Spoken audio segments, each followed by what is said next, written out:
Really great to be with you guys. I like to start with an additional prayer because I don't really listen to the Serenity Prayer anymore. We say it so often, I just blaze right through it. So if you'd humor me for a second. God, please help us set aside all of our old ideas about our disease, our recovery, and especially you. Please open our hearts today for a new experience with our disease, our recovery, and especially you. Amen. That's there's a million versions of that. That's called the set-aside prayer, if you're not familiar with it. It was a gift from a friend of ours. I learned this woman named Tommy Dayton. She had, doesn't matter how much time she had, but she had about 500 years of sobriety and knew Bill Wilson and worked with Bill Wilson for a long time and did 12-step calls with Bill Wilson, and so she was special in my life, and that was a gift from her. So I like to pass that on when I can remember. I always like to kind of talk a little bit about, kind of find out where the group is, where we're at. How many people are in their first kind of year of sobriety? Awesome. We're so excited you guys are here. It helps me remember my first year of sobriety and helps me remember why I'm here. As Justin said, he asked us to come down and do this thing a month or so ago and asked what we wanted to talk about, and I really didn't give much thought to it. And our home group is called the Three Legacies, and Justin and his wife were a big part in our group and growing our group and in our AA network up there. And so, I don't know, I said, let's just talk about the Three Legacies. And so, as a disclaimer,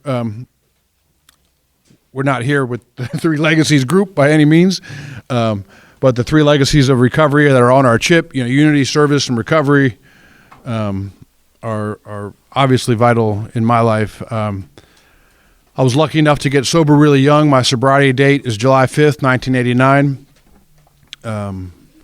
This summer, I picked up that math's tough with the rollover, 36 years. And I got to tell you that it was not my plan to stay here when I got to Alcoholics Anonymous. I was just getting over one more time. I was getting my slip signed. Today we're not going to talk a lot about our drinking and drugging stories, but I do like talking about early recovery. So we kind of, when talking about the plan for the day, we said, let's take the first hour and talk about recovery. Let's talk about the steps and our experience with the steps and going back through the steps early in recovery and going through the steps later in recovery. For me, it's certainly not a one and done process. And then we're going to take a break after an hour and get some nicotine and some caffeine. And then we'll come back and talk about service and unity some. And that, who knows where that will lead us. The topic of the Three Legacies really enables you to talk about anything really in AA, because everything in AA falls under those three sides of the triangle.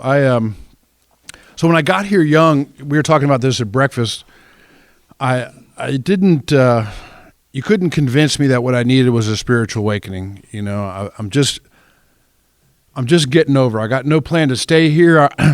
I hear people talk from the podium about like their first meeting and their first kind of early sobriety, and with this incredible recollection, and I don't have that because it wasn't worth remembering to me because I wasn't staying.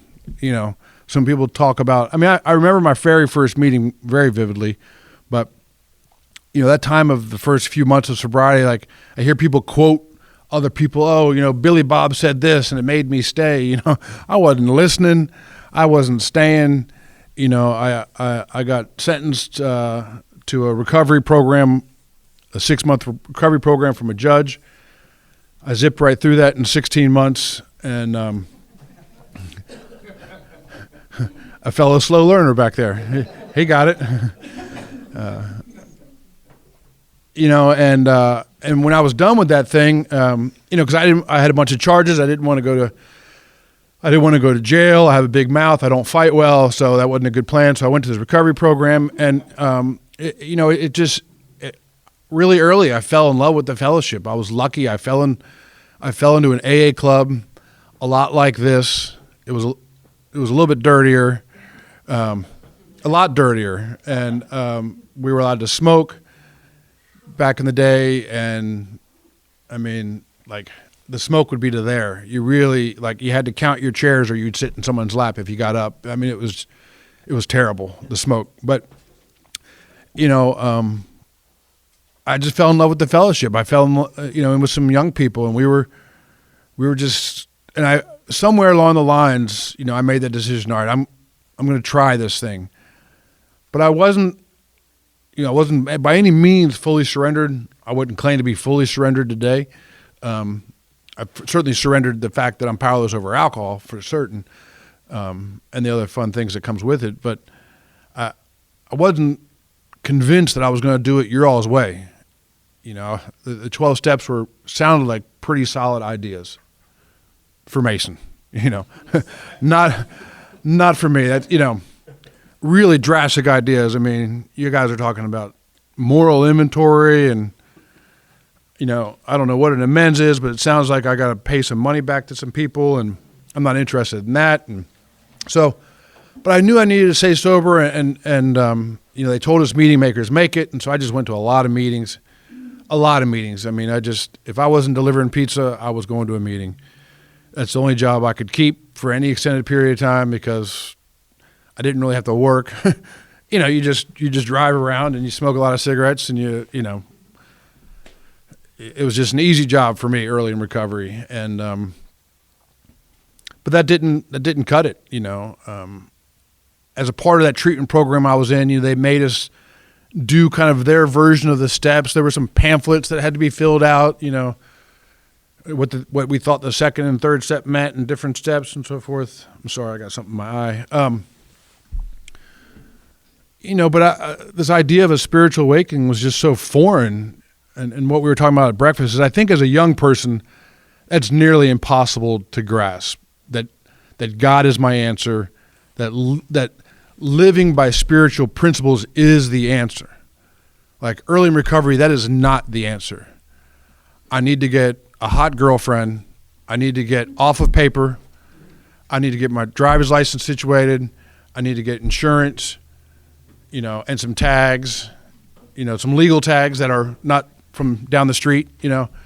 That's the holy trinity for a newcomer, right? License, insurance, and tags. You got that? Like, it's on like Donkey Kong. And I'm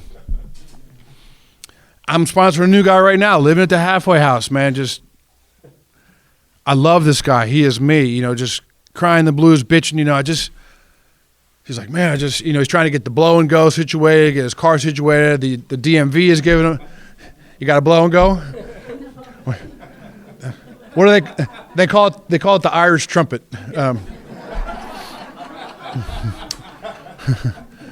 He's like, man, these people, they're giving me a hard time because I can't get my license because I haven't taken this class, but I can't take this class because I haven't gotten my blow and go, but I can't get the blow and go because I don't have my car yet, and I can't get my car yet because what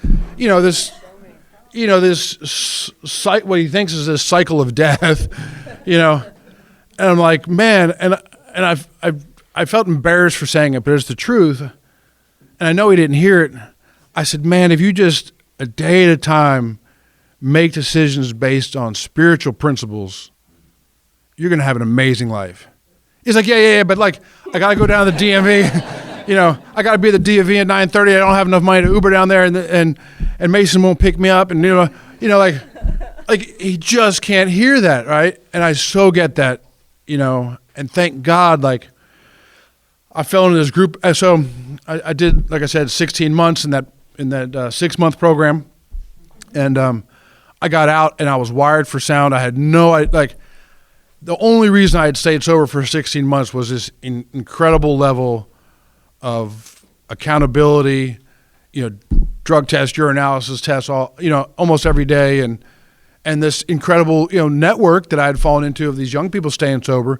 But they all kind of disappeared and went and did their, went back out, and I just want to give you a microcosm of my early sobriety, So as I said, I'm delivering pizzas, and I can't do that very well. I can't keep the car running.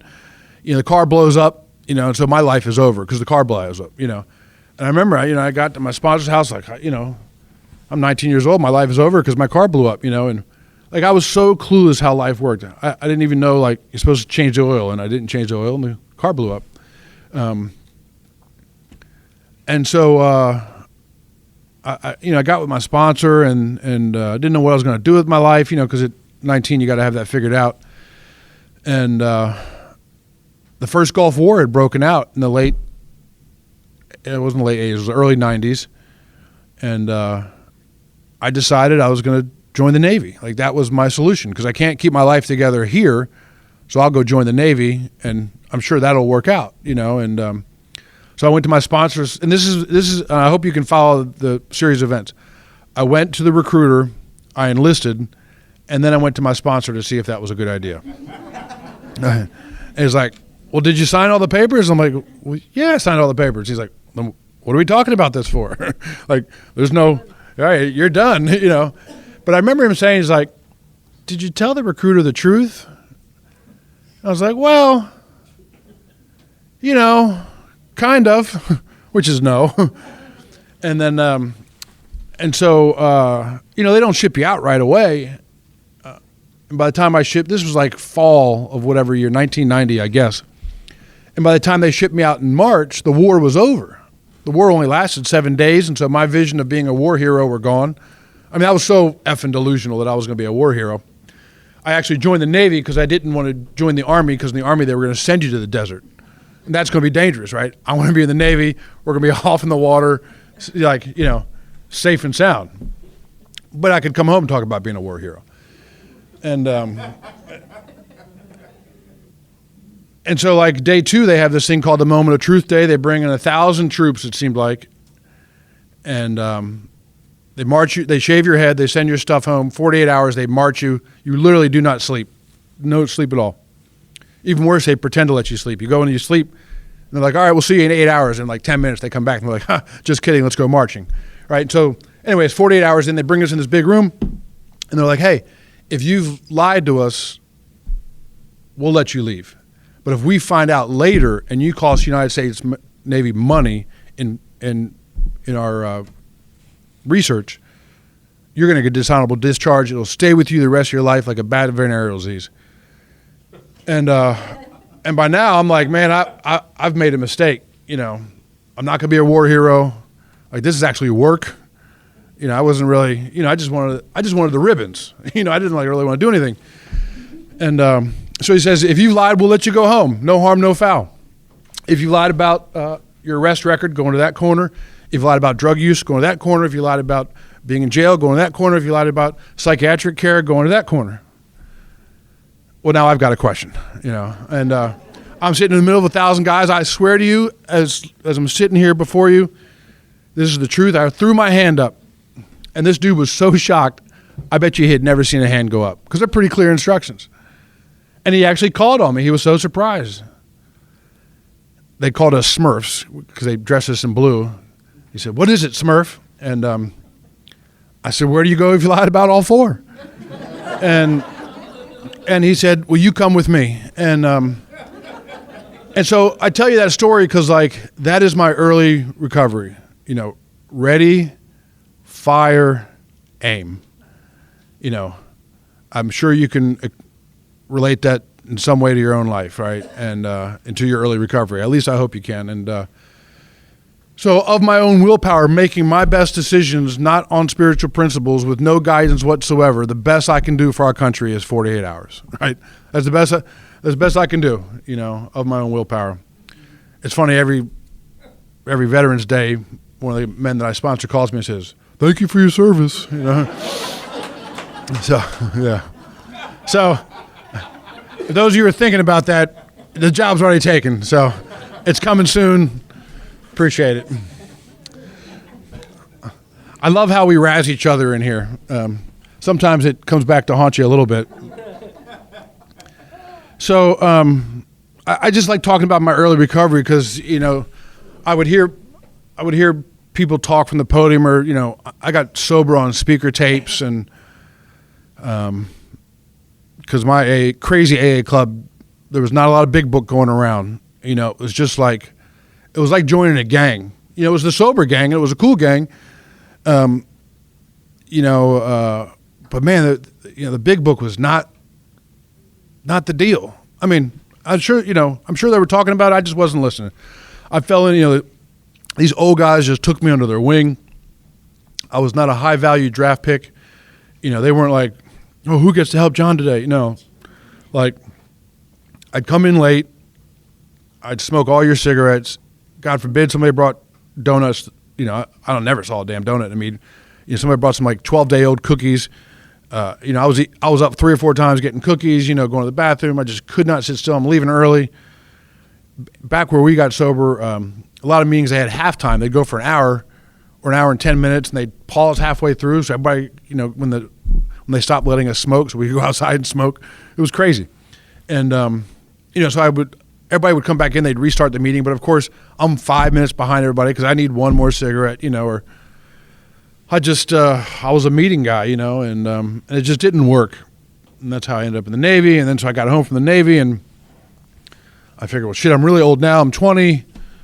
I gotta make some moves, and this girl was stupid enough to date me. We got married, and within a year she was gone, and that was really my first kind of surrender, my big surrender in recovery.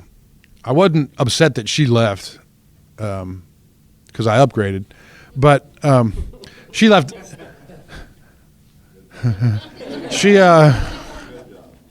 There's not even a question about that. She left on a Monday and we started dating on a Wednesday, but and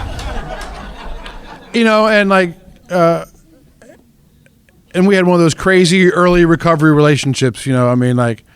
I've packed my shit in more trash bags and thrown them in the back of my car, crying, screaming, fighting, kicking, in a car probably with dead tags and no insurance, more times than I care to admit, so, and somehow, really not somehow, thanks to the 12 steps of Alcoholics Anonymous and the traditions, Sunday we were married 29 years. So, yeah. I was talking to my sponsor. I said, do you think I get credit for one of those years? He said, no, I don't think so. She gets the credit. But I hit this bottom at 5 years because I hadn't really done much searching and fearless step work. I mean, the steps to me were kind of PRN, as needed.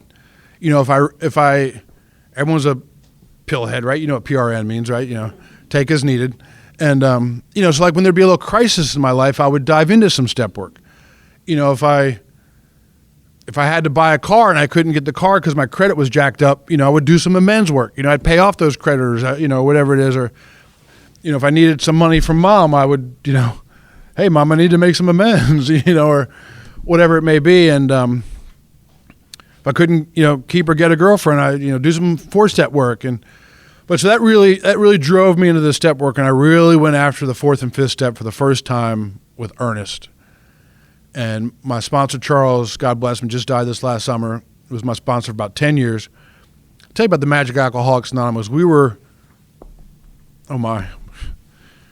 long way from being done in 9 minutes. We were complete opposites. He was old. He was like a dinosaur. He was 50. He was short. He was fat. He was black. He was very well educated, and he was very wealthy. And I'm this young, dumb 20-year-old kid, I can barely, write 3 sentences, no education, no street smart, no nothing, and this old guy just took me under his wing and we did the 4th and 5th step, not out of the big book, just kind of however method his sponsor had taken him out of the big book. And it got me some relief, but it didn't get me, as we talked about last night, it didn't get me to recovery.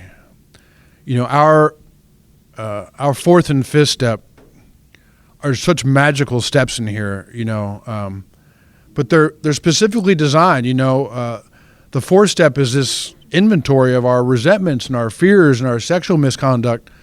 Because all the 12 steps, this is what I really came here to tell you all today, is the 12 steps are designed to remove what's blocking you from God, right? I don't know about you, but I stand here before you 36 years sober.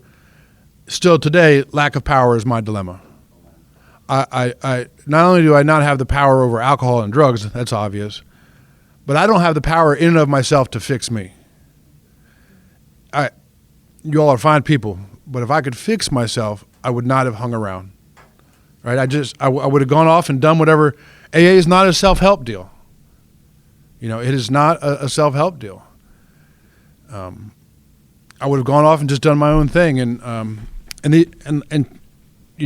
Charles and I just did the best we could, and then, I started going through the amends process, and but there was amends I didn't want to do, and so I didn't do them. I know what the big book says. The big book says, like, hey, in short, the big book says even if the other person harmed you worse than you harmed them, you still got to do this if you want to be free. And I was like, F it, I'm just not doing that, and I didn't. And every sponsor I had would push me on it, and I'd be like, well, time for a new sponsor. He's clearly the problem. God next he's going to tell me to do some service work, and because I didn't want to do these amends with my old man, and then my old man died, and I was like, and that later came back to haunt me in recovery. I had to do the work, and but what in hindsight, like hindsight's the best. That's if we get to stay around a little bit, we get to look back and see, everything I've learned in AA has been from a mistake and looking back and working with others. It's not like some great foresight. Oh, let me. Pontificate on what I think. What's blocked me the most in Alcoholics Anonymous are my old ideas about God, even still today. And when I first went through the steps, I blazed through this second step because my sponsor said, do you believe, we're talking about second, he's like, can you believe the power of greater ourselves could restore sin? He's like, do you believe? I'm like, yeah, I believe. He's like, all right, let's go to 3. And consequently, like, I never really read We Agnostics, which is, today my favorite chapter. If you notice, it's not titled To the Agnostic. It's not titled To the Agnostic, like, hey, in case you're agnostic, check out this chapter. Kind of like To the Wives, right? I mean, I know that any of the guys in here, if we're up to them, would have never, ever picked up that chapter, right? I'm not a wife. I'm not reading it, right? It's just not, it might as well be like, to the person from Puerto Rico. I'm not from Puerto Rico. I'm not reading this chapter. So I don't read We Agnostics, even though I'm reading it as, To the Agnostic, just in case. And so I ignored it, But I mean, if I'm in a meeting like this, the Sunday night meeting, we're reading the book, I'll play along and I'll read it, But I'm not reading it. I'm not seeking in that reading. And so I just miss so much. And these old ideas are blocking me from really taking a third step. For many years in recovery, my third step was, God, you handle the alcohol and drugs, and I'll handle the money and the women. It seems like a really good allocation of responsibilities. And the reason, because if I really, if you're sitting here today, lots of new people, like, why don't I want to turn my will and my life over to the care of God? Well, for me, it was, I'm scared to death. If I turn my will and my life truly over to the care of God, I'm not going to get what I want out of life. Because the only way I've gotten anything that I wanted out of life was extreme self-will and riot, by forcing it. And I think that that's the answer. If I get what I want, I'll be happy. That was my battle cry for years in recovery. And still today, I can get lost in that. I can get lost on a bass boat website, building my next bass boat. I don't mean just like maybe 15 minutes or 45 minutes. Like, I can lose a day. And then I leave there and not even consciously thinking, I'm like, well, there's a couple of bucks left in my 401k. If I take that money out and let me think. And if I sell the truck, then I can get my bass boat. And if I get my bass boat, then my life will be the way that I, what, that's a silly thing. But like in early recovery, it's the if onlys. If I can just make, and that's, part of that is part of early adulthood and certainly, being young is trying to build our life to look a certain way.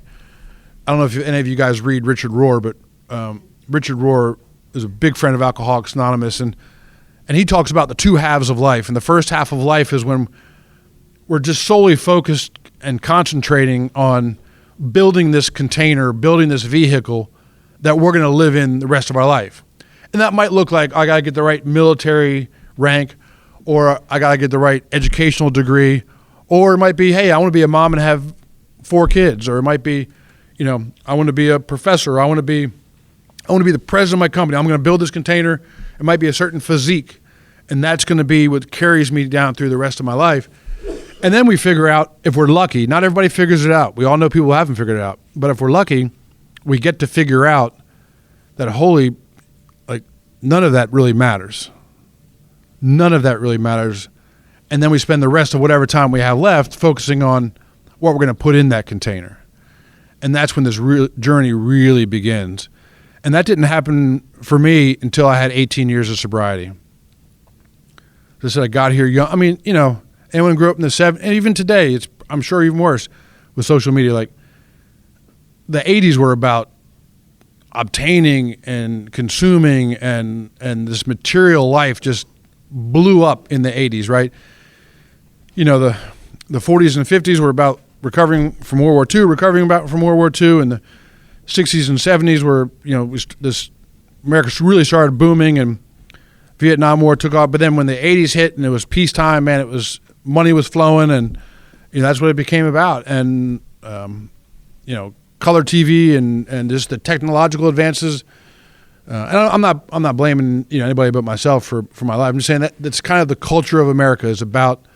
And we were at breakfast, thank God for that desire to get more, to grow more, to build more, because that's what got us out of the cave, right? Like 4,000 years ago, some dude was in the cave with his old lady, and she's like, "This place sucks," and he wanted to do what cavemen do, and she rolled over and gave him the cold shoulder. The next day, he said, "I'm going to give myself a bigger cave," and went out there and got a bigger cave that had a little roll-up rock to it, and a little room for the kids in the back, and then he went out and saw somebody had built a house with some logs and stuff, and he's like, "I need a house," and then they found out somebody built a house that actually had some bricks and some stone that, wouldn't burn down if you fell asleep with the candle, and, you get the idea. And so I hit a huge bottom at 18 years of sobriety, just chasing all the outside stuff, forgetting about the inside stuff is the short version of that. And in 1 year of sobriety, man, I just burnt everything to the ground. My marriage, a business that I had bought under false pretenses, which is a fancy way of saying lies. I bankrupt, not just physically, but spiritually and financially. I mean, the real bankrupt, Chapter 7 lawyer bankrupt, millions of dollars, cars repossessed, lights being turned out, kids wondering why the lights are turned off, Oh, they're doing construction down the street. The lights are off for a few days till payday. I can't even think of I got arrested in sobriety, I was so full of fear I couldn't open my mail, and in Maryland they got this bad habit of they'll arrest you if you drive on a suspended license, and I got arrested 18 years of sobriety. This is no lie. I had just taken a new guy to dinner. I had spent an hour telling him how great AA was, how great his life was going to be, and how important living on spiritual principles were. I pulled out of the parking lot, and I just left like the wrong exit. I went down this one, whatever. I went the wrong way, and 5 seconds, this cop pulled me over. Thank God that newcomer didn't drive by, see me, behind the, call me tomorrow, It's not what it looks like. I still sponsor that guy today. Thank God that dude saved my life trying to help him. And so I fell in love. I got introduced to a guy that loved our book, that loved our way of life, and had this idea that our book was an instruction manual. And I when I'd gotten to that place of darkness I say 18 years, it started 18 years, but at 19 years, I hit this bottom, and I found myself at middle of the night, lying on the kitchen floor, getting ready to blow my brains out. It was the best I can come up with, 19 years sober. Look at my life. It was the pity pot of all pity pots.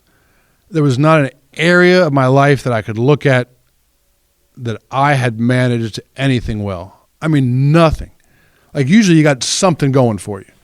And everything I had touched had turned to you know what. And I was like, man, I just rifle or shotgun, what's it going to be? And I had this great moment of clarity because I remember thinking, man, AA doesn't work. Look at my life.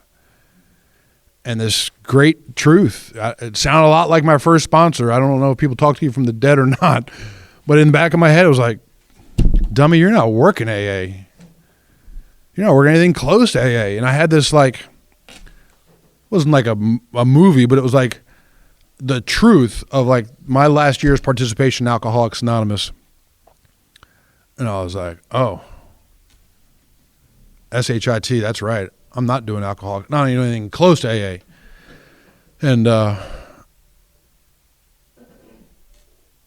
said the greatest surrender I've ever said in my life, and it was, God, fix me or kill me. Just do one of them quick. And then I got introduced to this guy that believed in our book, believed it was an instruction manual, lived the big book of Alcoholics Anonymous, not perfectly, by no means perfectly, but just did what was in that book. And after, from a series of God's little bank shots, which I don't have time to tell because I'm already over on my share of this hour, but I called him up and I surrendered to him. I said, I'll do whatever you tell me to do, man. I'll do whatever you tell me to do. He said, I don't need you to do that, but are you willing to do what's in that book? We're gonna start at the first page and we're just gonna read it. And when it says stop and pray, we're gonna pray. When it says make a list, we're gonna make a list. When it says make something right, we're gonna make something right. When it says consider something, we're gonna consider it. Are you willing to do that?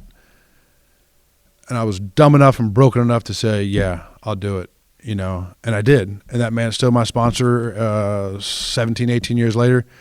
And I got the greatest promise of Alcoholics Anonymous. And it's in the 12th step. It says, having had a spiritual awakening is the result of these steps. It does not say, having had a spiritual awakening as a result of the right girlfriend. It does not say, having had a spiritual awakening as a result of these meetings. As great as these meetings are, and sometimes we go to a meeting and we know we can feel the spirit there, and we know God has showed up, and we know someone's life has changed, but that doesn't stay with me more than a day. You know, my spirit, my soul has to be transformed, and we were talking about it at dinner last night with one of our newer members.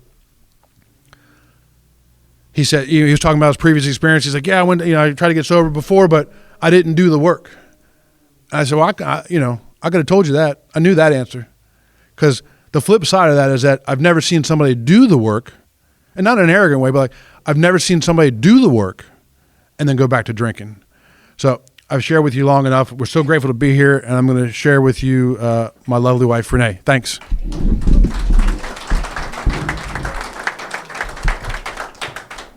Good job, honey. Thanks. Hi, everybody. I'm Renee, and I'm an alcoholic.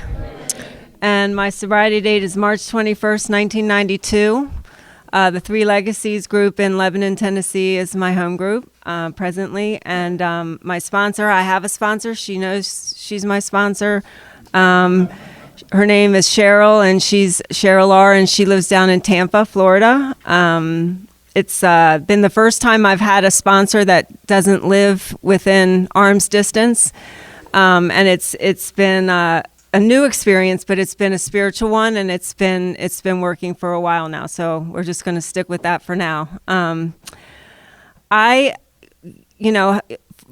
When I get asked to do these things, I spend preparation time, just more quiet time with God. I don't write out anything. I don't plan anything. I just kind of, for weeks before, I want Him to use me to help you. I'm not here to teach you anything. I'm here to share with you what has happened with me in my life, my spiritual journey. And so I don't know what He's going to pick. 33 years of living a sober, full, beautiful life. There's so many stories. There's so many ways, twists and turns and awakenings and clearing of things. And it's like, I don't know what He's going to choose in 23 minutes to share with you. But I know that's my job. My job here is not to teach you anything, but my job is to share with you anything and everything that God might want me to share with you.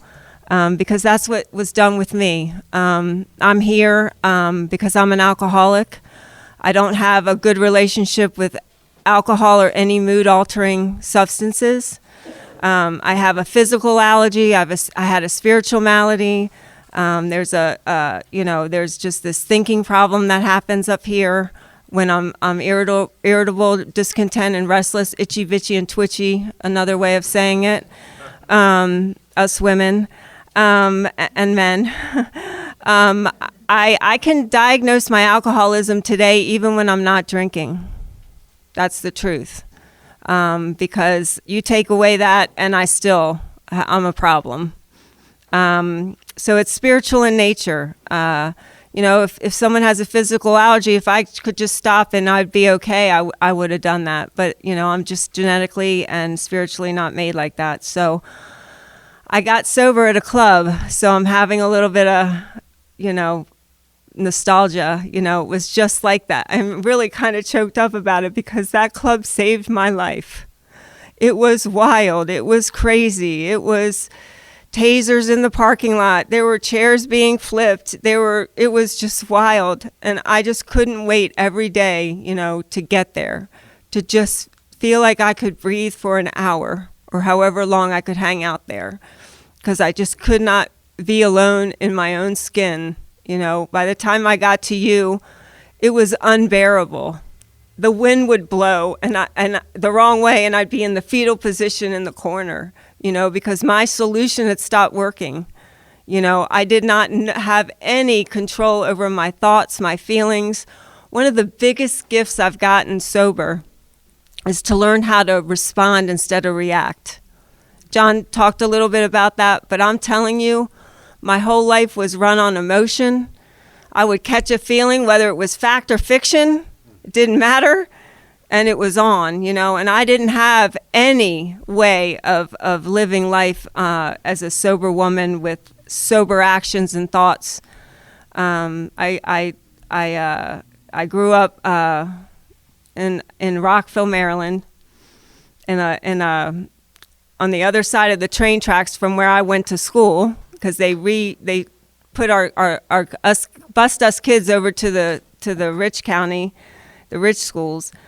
And so I was kind of there in the middle, and I even had to go a little more hood. I went into the other side of the train tracks. There was the real bad neighborhood, and that's where I ended up. I ended up in the streets. I ended up waking up in D.C., Washington, D.C. a lot, in the alleyways, outside, and I don't ever want to go back there. That's why I'm here. That's why I got in the car yesterday and I came to share with you, because I know if I don't continue to do these things, to share with you what happened to me, that's what can happen. And I know that to be true. I watched my husband kind of go through that at 18 years sober, and I don't know how he didn't drink. I can tell you that. It was by the grace of God.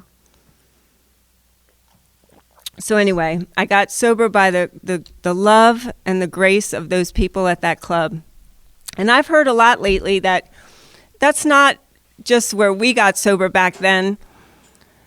People weren't studying the big book. It wasn't like it is, in this generation. We're going through these, we're only 90 years old, AA, so we're going to go through these generations and these phases of development with our program. And back then, it just wasn't the way they did it. We weren't doing it, where I got sober. But we did do a version of whatever the steps were. We did read. I mean, we knew it, we had it, but there was no studying with dictionaries and highlighters and notes and all that. We were more like wet 12-step calls. We had a phone, and we would go out there and we would pick up that wet drunk. I lived near Baltimore, so we would go get the girls off the street when they were tired and done. We would load up, we would go get them. That was what I loved to do. My sponsor and I, and the girls I later would sponsor, they knew to call us. We weren't afraid to go down to Charles Street in Baltimore. I mean, I did a lot of praying. I would read that line in the big book, we'll go to sordid places, just keep us safe, and I mean, because you don't go into the Baltimore. And I remember thinking, well, I got to, I just, okay, if I die this way, like Mother Teresa, we're out in the streets, we're like, we'll be protected, because it was sordid. And I was taught by that woman, how to pick up a girl and offer her some grace and dignity, because that's what they did with me. And, and I just remember thinking that, I don't know why they loved me, but I knew that they did. And these were strangers. These people didn't know me, but they wanted to help me. They'd empty out their pantries. They didn't just throw money at me. They said, come on over to my house and, I have some extra groceries. And I remember her standing there going through her pantry and giving me a bag of groceries. It wasn't just that hour meeting, they were letting me come over and like we were folding laundry, and doing things. This one girl couldn't go to the dentist. And so we would all get in the car and take her to the dentist together. She had some trauma. I'd never seen anything like this in my life, never alone. We didn't do anything alone. And so, what did that have to do with the big book? That wasn't a study group. That wasn't a big book study. This was down and dirty, holding that girl's hand. So what happened to me was I came here and I was married to someone I shouldn't have been married to. I met at an AA dance, and he asked me to marry him after a month. I didn't really know him much, but he had a big diamond, so I said yes. He was a diamatologist, and yeah, they specialize in diamonds. He worked at a jewelry store.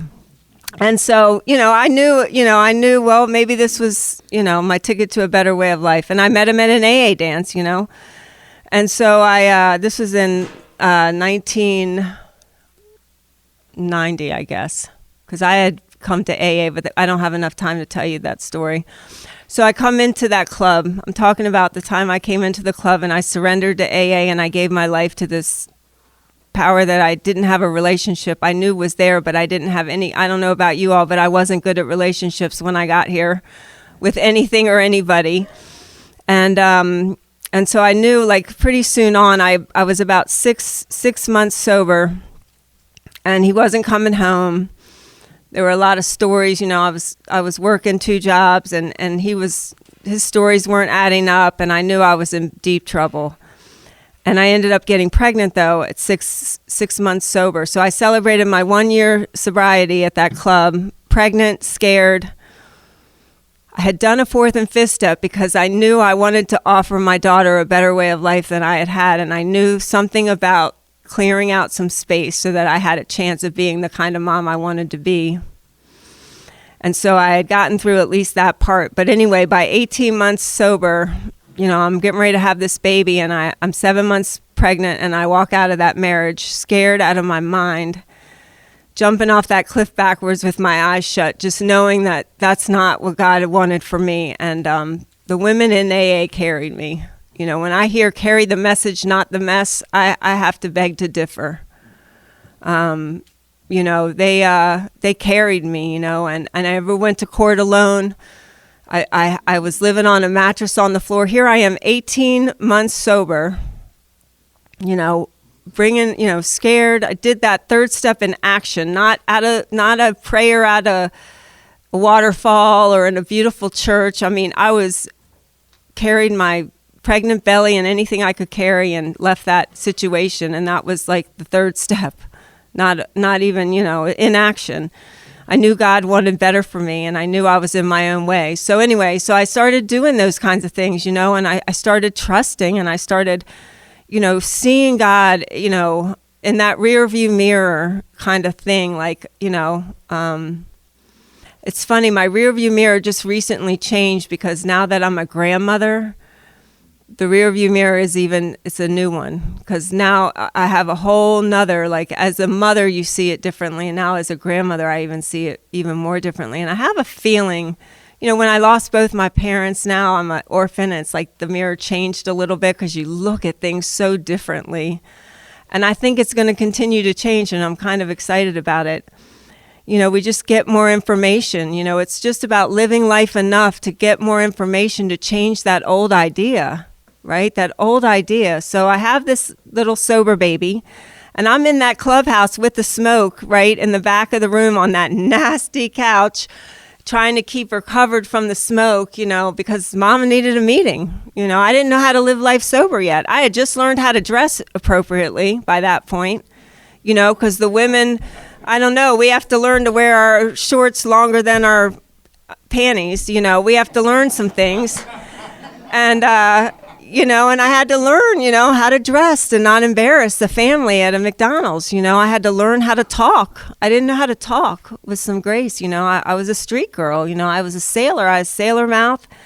So I learned how to, put on, if I'm asked to speak at an AA meeting, I'm putting on a dress, and I'm going to, God knows if my grand sponsor, my great grand sponsor found out, I was speaking and didn't have a dress on.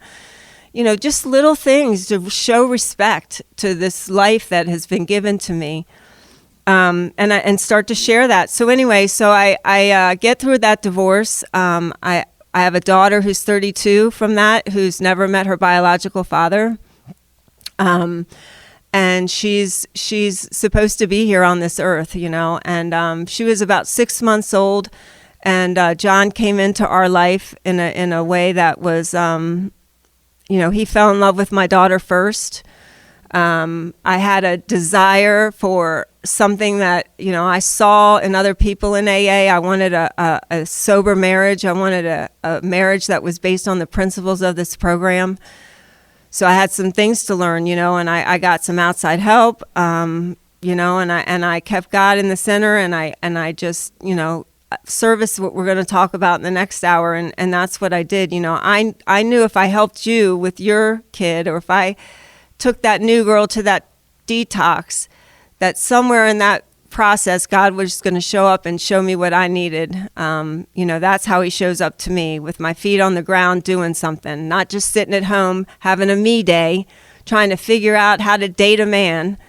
I'll work on myself for a year. Well, how are you going to learn how to date sitting by yourself, doing your nails and putting cucumbers on your eyelids? Like, no. Go out there, go on a date, have it suck, make a mistake, sleep with them too soon, feel like shit, call your sponsor, figure it out. You got to practice and try. Maybe that's why so many girls ask me to sponsor them. I'm not the arbitrator of your sex conduct. My desire for you is to don't drink as you learn how to learn life sober. Let's do this thing together.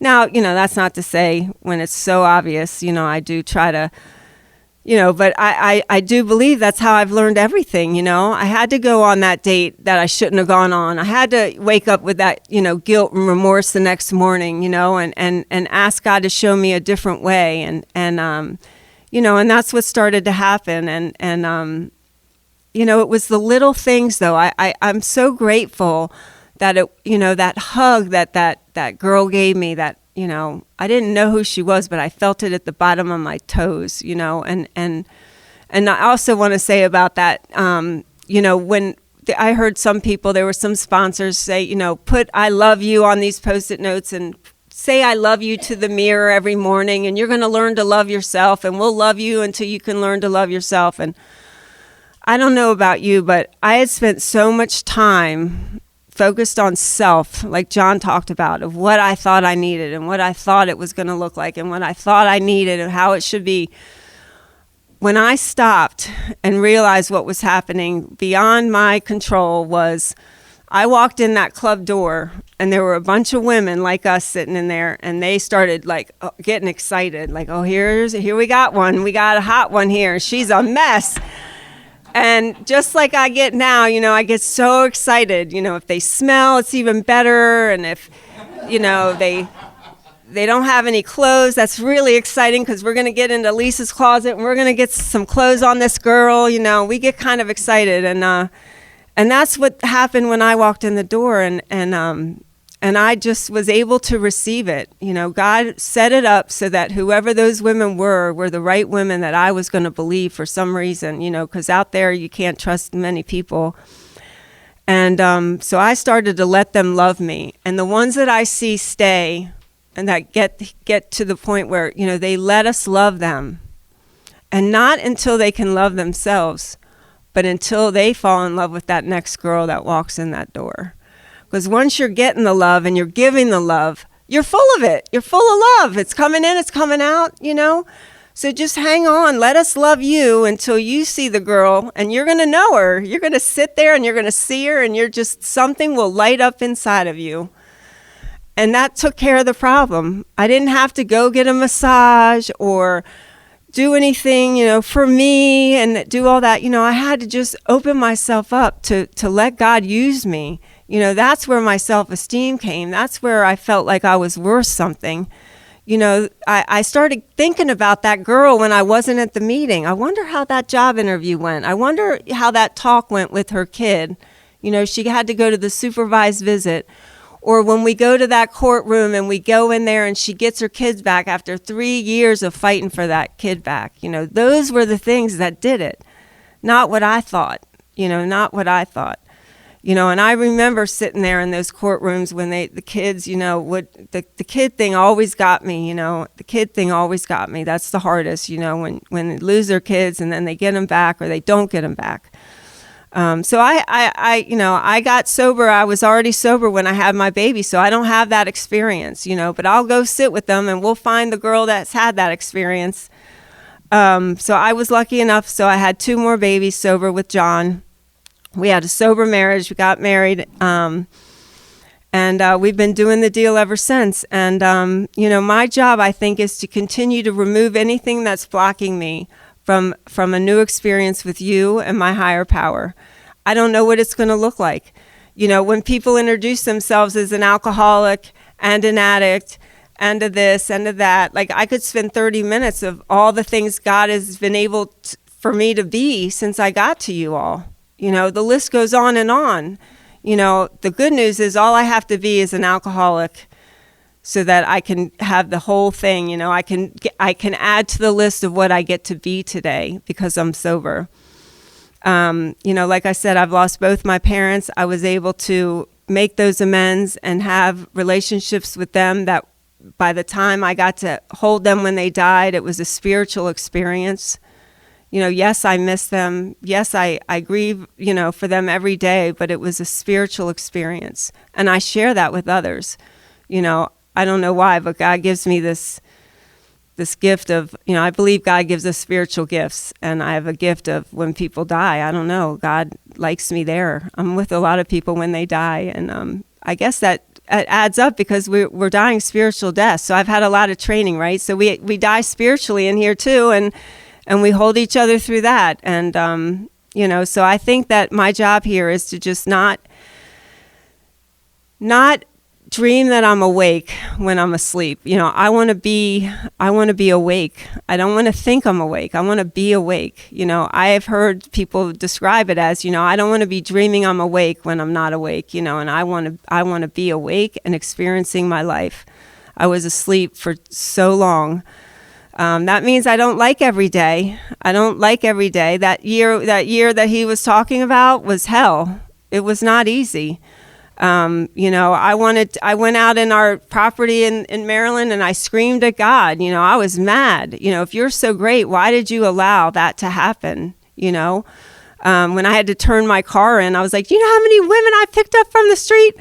I didn't put this car before God, and how many women I took to detox and all this stuff. And I called my sponsor and she said, you know what you got out of all that? You got to stay sober.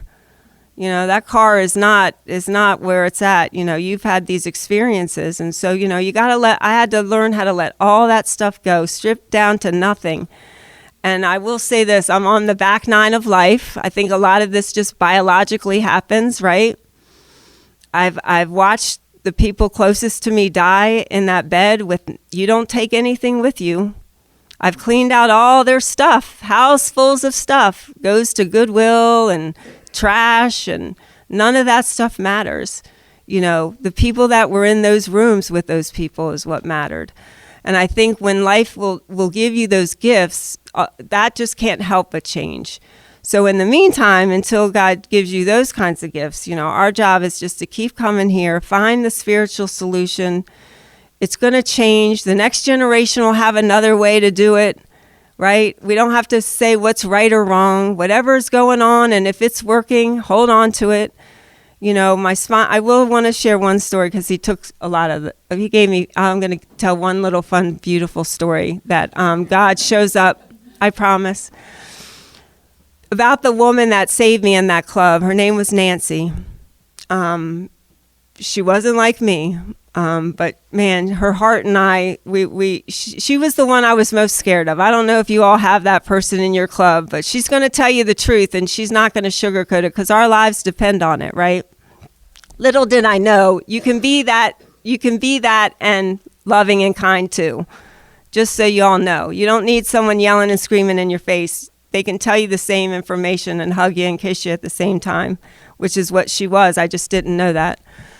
She taught me everything in 20 years that I know about that 12-step service, that wet call, that down and dirty stuff, the trudging stuff. She taught me everything I know about that today. I mean, there are people that call me that don't even know how to do that anymore.